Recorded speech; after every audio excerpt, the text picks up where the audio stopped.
wowe soko y'imigisha yose, wowe unezezwa n'ubuyoboke bw'abakwemera.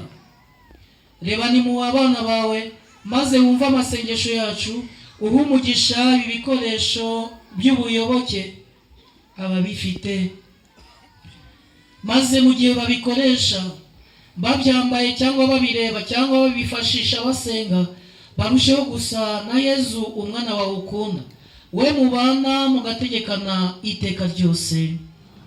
Ababishoboye bace bugufi duhabwe umugisha ujyanye n'uyu munsi mukuru. Ababishoboye.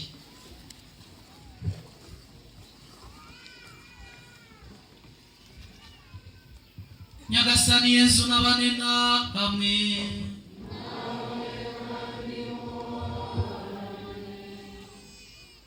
Nyagasani Imana Data, soko icyitwa urumuri cyose, we wishakiye kumurikira imitima y'abigishwa b'umwana we, maze kuri uyu munsi akabagoborera umuvugizi Roho Mutagatifu, nabaha umugisha we ubanezereze kandi abasenderezemo budahwema ingabire z'uwo Roho Mutagatifu.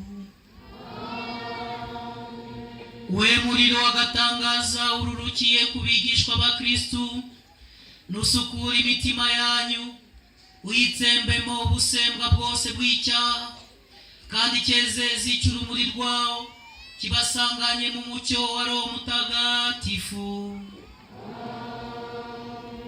We wishakiye guhuriza hamwe indimi z'amoko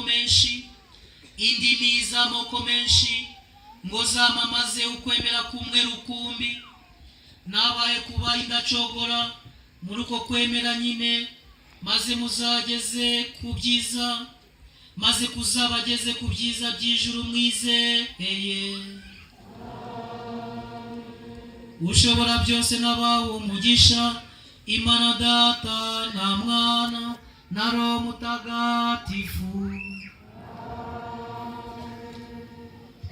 Nimujyane amahoro ya Kristo. Haleluya, haleluya.